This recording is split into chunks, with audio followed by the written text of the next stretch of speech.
Magandang umaga. Papatuloy tayo sa pag-vlog. Patungkol po sa naintriga ako na 150 million doon na bayad ni Digong Duterte sa kanyang abogado na si Attorney Nicholas Kaufman para idepensa na si Duterte. Yan ang sinasabi. Well, hindi nga ako naniwala at chinek ko na lumalabas pala ay ang nagbabayad hindi si Duterte. Ang nagbabayad ng kanyang abogado ay ICC. So, believe naman ako sa ICC. Alam mo magkano binabayad ng ICC sa kay Nicholas Kaufman? Sa kasama niyang abogado, si Dove Jacobs. 2 million pesos a month. Grabe, ganun pala. ICC pa nagbabayad. So, kaya pala di kalidad ang serbisyo ng ang mga serbisyo ng abogado sa mga akusado do. Kasi mahal. Kung dapat na ina-advocate ko sa Pilipinas naman, dapat doblehin po ang sahod ng PAW para maging masigasig ang PAW sa pagdepensa ng lahat ng mga kasi lahat ng kliyente nila mahirap eh. So, pag ako po magiging senador o congressman, ipopose ko talaga na doble, gawin ko 200,000 a month ang sweldo ng PAW. Kasi nag-iisa lang PAW, tumatayo. Napansin ko yan sila ha. Isa lang siya. Ang hawak niyang kaso, 50 sa isang korte. Sa ngayon siguro maliit-liit na kasi dinamihan ang korte. Siguro bawat isang PAW araw-araw ginhawakan niyang kliyente. Akalain mo 20 na kaso ang araw-araw pag-aralan mo, na depensahan mo. So, marami din ako nakitang ibang PAW lawyer na walang dedikasyon sa trabaho. Hinahayaan na lang nila ang kanilang kliyente. So, yan po ang problema dyan. So, anyway, I'll just take advantage of this time. I want to tell you na kung bakit what prompted me to vlog this about ay yung sinasabi na binag ni Vlogcaster Armandin na aking kaibigan na sinabi daw ni ex-Senator Trillanes sa kanya na ang binabayad ni Duterte sa abogado niya kay Attorney Kaufman ay 150 million a month. Hindi ako naniwala kasi naging abogado rin ako ay hindi naman halos ako makasingil 1,000,000 sa totoo lang eh. Buti na may 150,000, 200,000. Kahit tanungin mo lahat ng abogado rito nakikinig sa akin. Medyo maganda lang pakinggan kasi abogado ka. But then the truth of the matter is may pressure ka rin araw-araw sa trabaho. Yung oras mo, binubuhos mo. Kung minsan hindi mo na alam kung katumbas ba ng kinikita mo ay sapat ba. Kasi ang abogado na laging sub-sub sa trabaho ay malimit po sa ospital ang tungo. Yan ang problema. Ang kinita niya ay kulang pa pambayad sa ospital. Yang sinasabi ng iba, if you do not work graciously and with good rest, ay ang mangyari sa'yo, magtatrabaho ka lang para pambayad sa ospital. Pero kung paralax-lax sa magtrabaho, tapos ipon ka, so you just work sufficiently enough at ikaw ay sa taktong panahon magre-retiro ka na dapat naman kasi 60 ako ngayon, I do not know when to retire. Kasi nagagala 80 pa ako dahil tinanggalan ako ng lisensya, ipaglalaban ko pa rin yan na dapat may balik sa akin. But then, our topic is ICC pala, na-discover ko, ICC po pala ang nagbabayad ng abogado ni Duterte. So ito papakita ko sa inyo ang research ko sa AI. AI ang ginamit ko. Dati Google ako mag-research sa Google search. Ngayon, AI mas mabilis. Ito po ay share ko sa inyo ang search ko sa AI.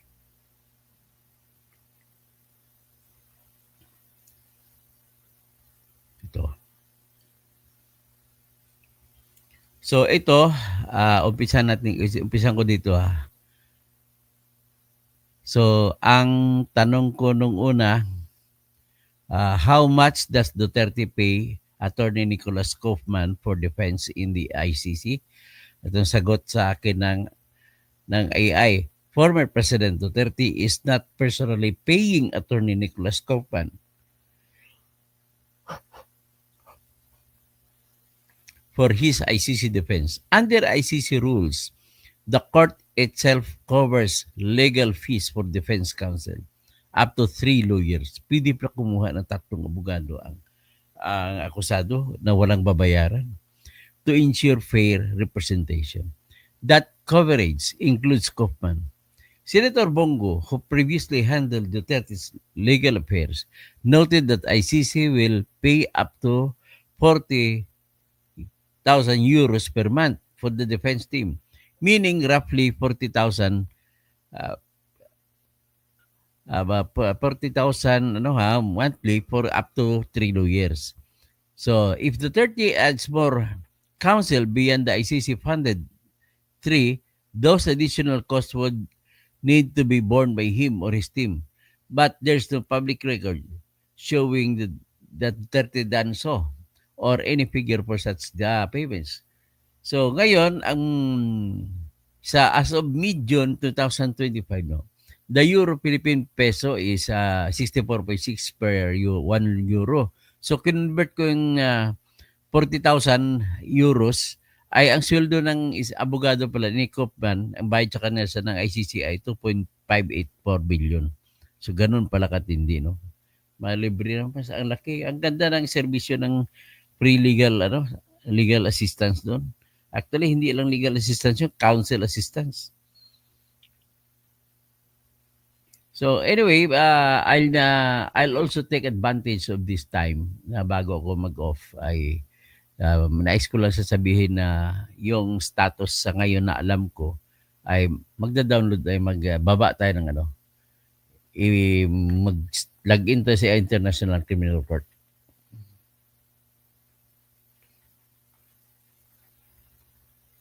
Yan, ito International Criminal Court.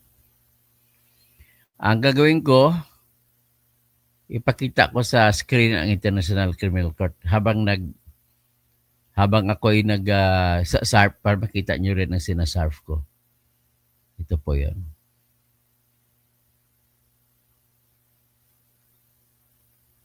Yan, nagbubukas ako. So ito may COPALO, International Criminal Court. Buksan ko kayo ng website. Ito yung website.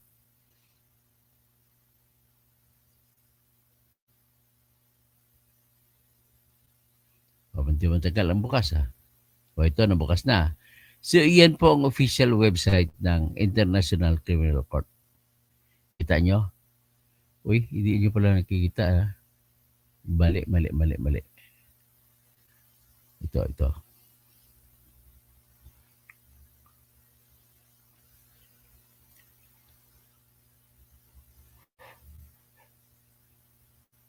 Okay, ito, nakikita nyo? Yan po ang official website ng International Criminal Court. Yan. So ngayon, para malaman natin kung anong balita dito sa kanan nakalagay mga balita. Kung kay Digong, dito natin kukuha sa cases. So investigation, baba mo, Republic of the Philippines. Ulit. Okay. Yan, click ang Republic of the Philippines. Na-click mo na yan, i-click mo ang court records.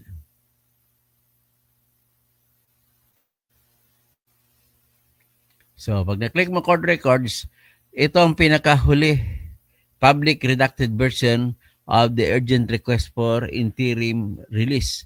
Ito yung final ni Digong Duterte na kung pwede pansamantala siyang i-release. Okay? So siguro naman ay hindi pa ito na grant to. So para sa mga motion ni Duterte na isampa, ang una ay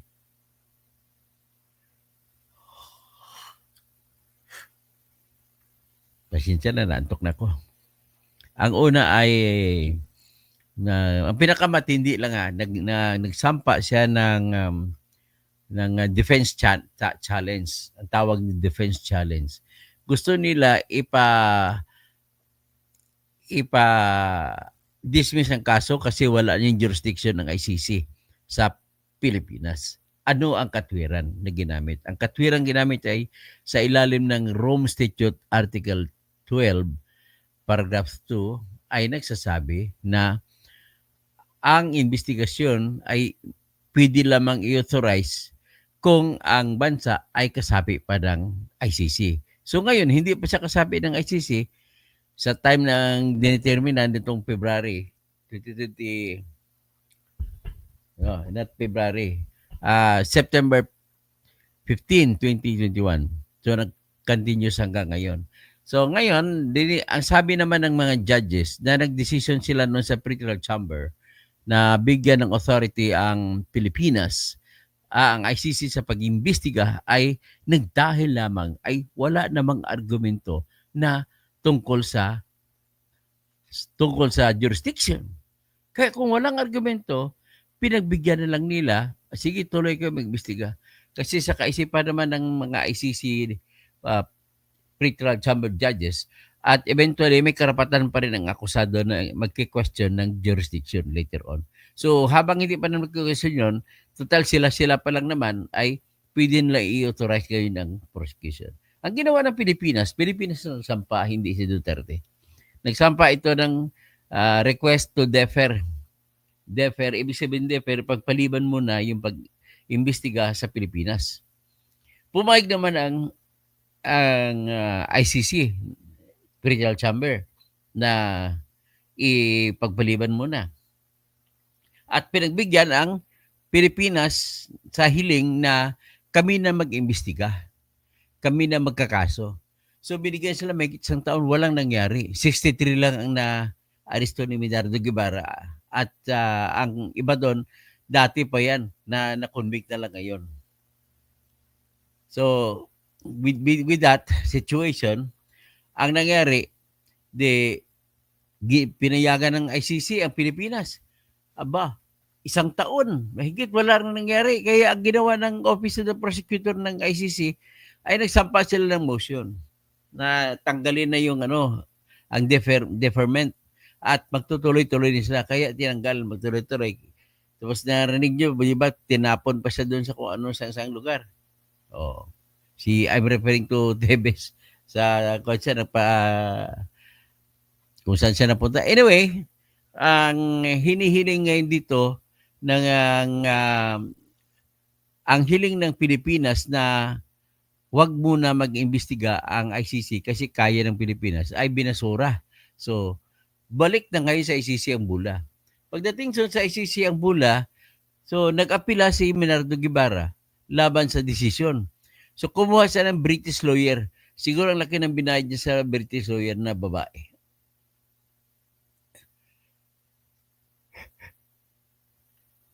Dati, ang inargumento nila ni Medardo Guevara ay may karapatan pa Pilipinas mag-imbestiga. Pero sa ngayon, nang umakyat na sila ng apila, hindi nila kabisado ang batas, kaya kumuha sila ng British na lawyer. Ang British lawyer na babae ay naghayin ng apila pero may question sa halong question sa jurisdiction. Ang decision naman ng pretrial ng appeals chamber ay hindi nila pakialaman ang jurisdiction kasi hindi naman yan pinag-awayan sa ilalim na korte. So kaya nagtuloy-tuloy ang investigation. So pagkatapos doon, ang pagpatuloy investigasyon na nagpalabas na ng warrant of arrest laban kay Duterte. Pagkatapos doon, na-hearing doon si Duterte at ang kanya mga abogado ngayon pumalit sila ni Kaufman. So nag-file sila ng motion to dismiss. Hanggang ngayon hindi pa natapos. Ang kanilang hinihiling, sigurado ko na ang tawag pala sa kanila sa motion to dismiss ay defense challenge of the jurisdiction of the ICC. So kung i-deny ng ICC judges ay pupunta na sila dun sa motion for reconsideration bago pumunta ng Court of Appeals at mga Supreme Court nila. Pero kung i-grant, wala nang gagawin. So ngayon, dahil gano'n, ang alam ko 'pag, hindi makapagdesisyon ngayon ang, ang ICC patungkol sa kaso naman pagpalabas ng warrant laban kay Bato at saka El Bayalde at sino pa. Sapagkat po busy pa yung ICC sa paghahawak ng kaso ni Duterte.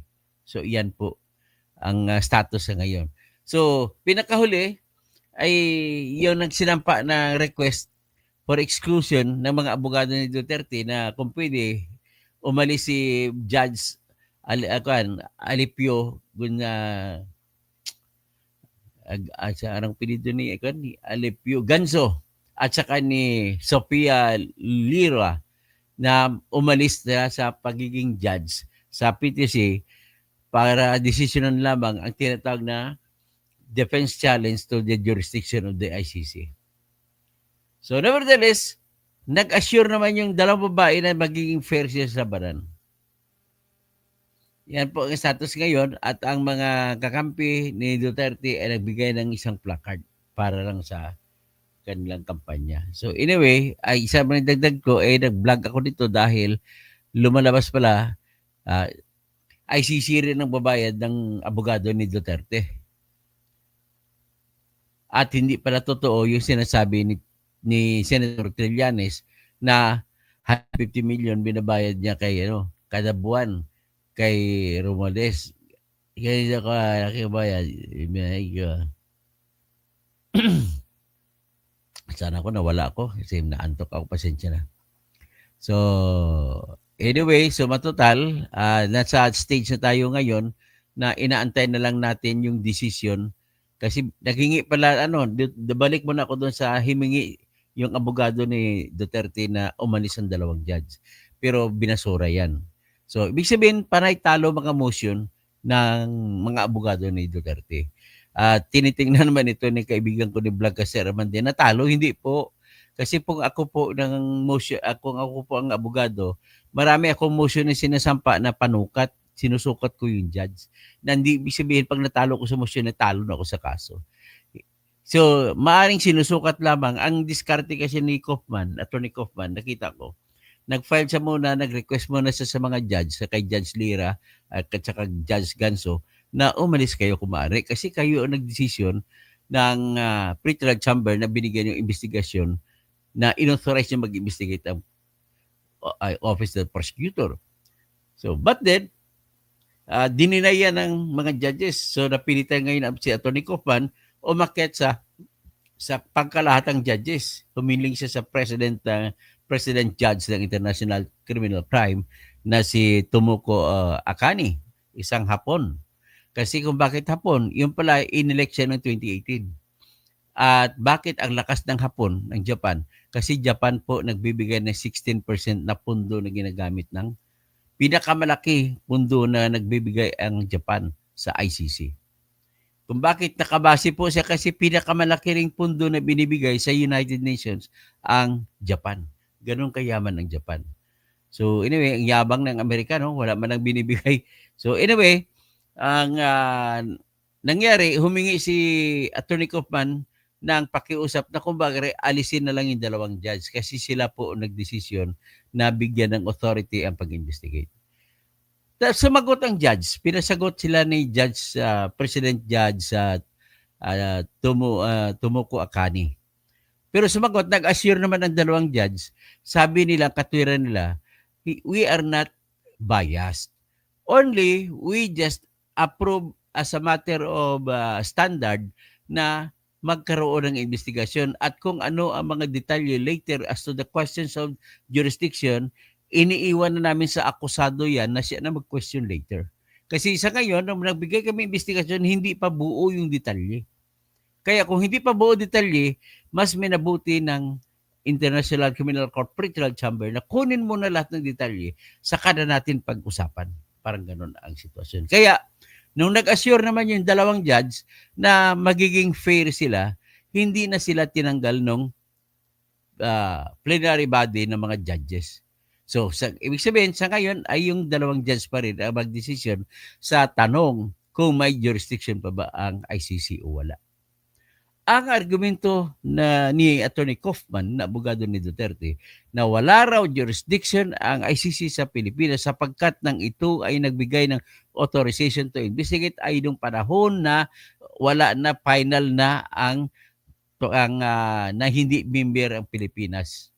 So kung final na sa ilalim ng Article 12, paragraph 2 na nag-uutos na mag-authorize lamang ng investigasyon kung ang bansa na kung saan nangyari ang krimen ay kasapi pa ng ICC. Hindi na. So iyan ang argumento nila.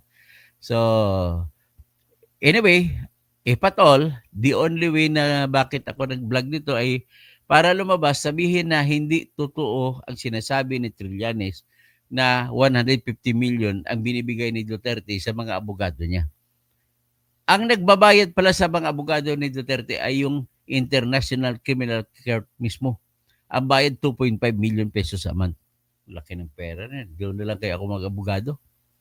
So, tapos hindi rin totoo, malamang na hindi totoo ang sinasabi ni Trillanes na nagbibigay ng 50 million na budget, 50 million budget kada buwan-buwan para sa mga Pilipino nandun sa Europe at sa Amerika na pupunta doon sa Duterte Park. Di ko alam kasi marami din ata magsalita rito mga Pilipino na laging pupunta roon. Binibigyan ba kayo ni Duterte ng pera para pumunta roon? Pero may nagsabi na taga Italy, wala raw binibigay na pera. Kusang loob sila na pumupunta sa Duterte Park. So, yan po siguro ang ating pag-usapan hanggang ngayon. Yan pa lang. At mag-antayin na lang natin ang desisyon ng tatlong judges, si Judge Mutok, Judge Alipio Ganzo, at saka si Judge Sofia Lira. Kung anong desisyon lang, kung may talagang may authority pa ba ang ICC sa Pilipinas o wala na. At kung magdesisyon sila na wala, ibig sabihin po ay uwi na si Digong Duterte. Next question. Paano naman yung mga warrant of arrest na nakaukol sana kay Bato at saka kay Albayalde? Ang sagot ko po diyan, hangga't hindi nila na desisyonan yung ICC na jurisdiction issue sa kay Digong ay hindi pa sila magbibigay ng palabas ng warrant laban kay Albayalde. Bakit? Kasi mahiya naman sila, alamin mo na nila kung may jurisdiction sila o wala. Kasi kung wala silang jurisdiction, hindi na magpalabasan ng warrant si Albayalde tsaka si Senator De La Rosa. Ganun po yan. So magandang umaga po sa lahat. Magbasa na lang ako. Si ATC Junior, Buyet kung tok mo o panay kang ay kayang hindi ko maintindihan. Liblang Velasco, tama na sinasabi ni Senator Trillanes. Tama ba? O anong ebidensya ni Trillanes? Kasi lumalabas po sa official records. Ito mismo, di ba? Pinakita ko na sa inyo ang record ng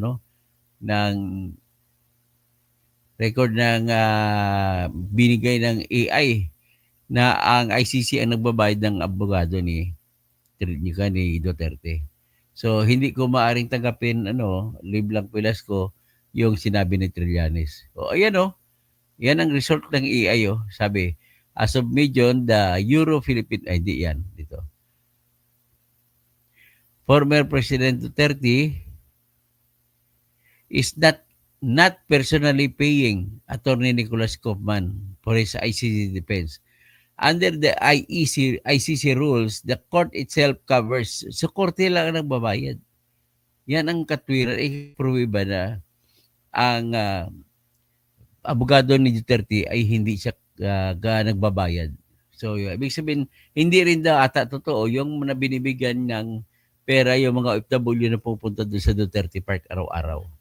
O, biro mo araw-araw O ano pa ba ang pag-usapan natin? Hanggang dyan na muna. Medyo naantok po ako. Maraming salamat po sa inyo.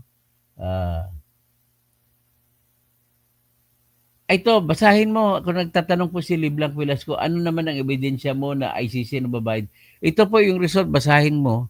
Basahin mo po ang report na aking inano sa ICE hango sa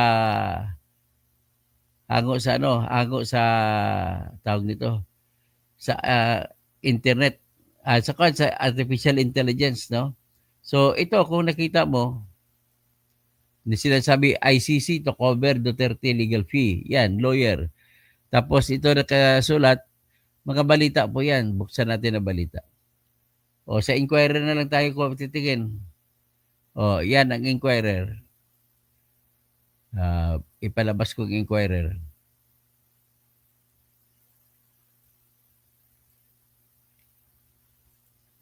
Yan, Balitang Pilipinas, Inquirer ha. Rodrigo Duterte appeals. Ay, hindi pala yan. Tingnan natin. Iba pa. ICC to cover legal fees. Ibalita natin ipakita natin ang balita. Ito. Newswatch Philippines.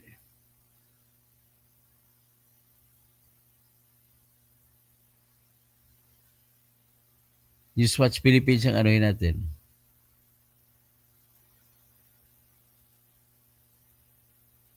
Ito, Newswatch Philippines.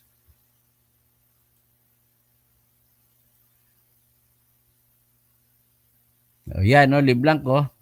Basahin mo. I-pull ko yan. Basahin mo. Balita yan sa Newswatch Philippines. ICC to cover Duterte legal fees. Lawyer. So, basahin natin. The International Criminal Court will shoulder legal fees of up to 3 lawyers for former President Rodrigo Duterte. Sa ngayon, 2 pa lang abogado niya. So, maximum of 3 lawyers, 40,000 euro. Yan ang bayad. So, clear? Sabihin, very clear ha. Okay ka na ba, no? Liblanc, pwede mong i-research. Ikaw na lang po mag-research din. So, po si Hammer Benitez, na-interview na din si Roque noon. Sabi ni Roque na mahal daw po bayad kay Koopman. O mahal ang bayad kay Koopman, pero hindi naman ang si Duterte nagbayad. May balita, naibalita na nga po ang nagbabayad ay ang International Criminal Court. Mag-research din kayo. Huwag naman na maniwala lang kayo sa kwento-kwento. So, si Violeta Sandoval, tapos si Dina Kapantil. Dok, paano ang pag na-acquit si tatay? Di uwi na siya, pwede siya makahingi ng magbuelta siya, kasuhan niya yung mga nagkumakaso kanya na hilaw ang ebidensya. Si Hammer Benitez, Roque na din po nasabi na sinabi niya mahal, pero ang tanong, sino ba ang nagbabayad? Ang iyan ang tanong. Kung mahal na nga sa kanilang 2 million a month. So ngayon, maniwala ka na, Liblanc Velasco, hindi ako fake news ha. Marwin Kanyita, ibig sabihin, gusto mo palabasin, fake news pa itong balita ng Newswatch? Yan, hindi lang Newswatch ang nagbalita na nakita ko. Marami pa pong iba. Si La Lucy Sole, Susmis Trillanes na mapaggawa ng kasinungalingan. O nga. Okay? So, at least satisfied ka na. Ikaw, Liblanc Velasco, pwede ka mag-research sa internet. Sa AI ang gamitin mo para tumbok. Okay? Rogelio Tapado, kumusta ka na? Boyet Tikting, finger raid number. Okay, Boss Toto, pang tirador mo sa likod, makapatay. Kaya, ATC Junior, the lawyer Kaufman is just testing the waters. Tama, testing the waters ang tama ng correct term niyan, ATC. Ganun ginagawa, testing the waters ako lagi sa mga judge. Boy Teking, mag-overtime man ka, boss, Toto, pahinga ka na. O sige, pahinga na muna po. Maraming salamat. Dina Kapante, Valerie Sandoval, Anselmo Rillo Viray, Shirley Ann Lansang, sino pa? Si Mr. Romualdez Tambi, tapos si Jose Nalin Basadre, tapos Dina Kapante, Dang Diaz, tapos Emil Moti Talib,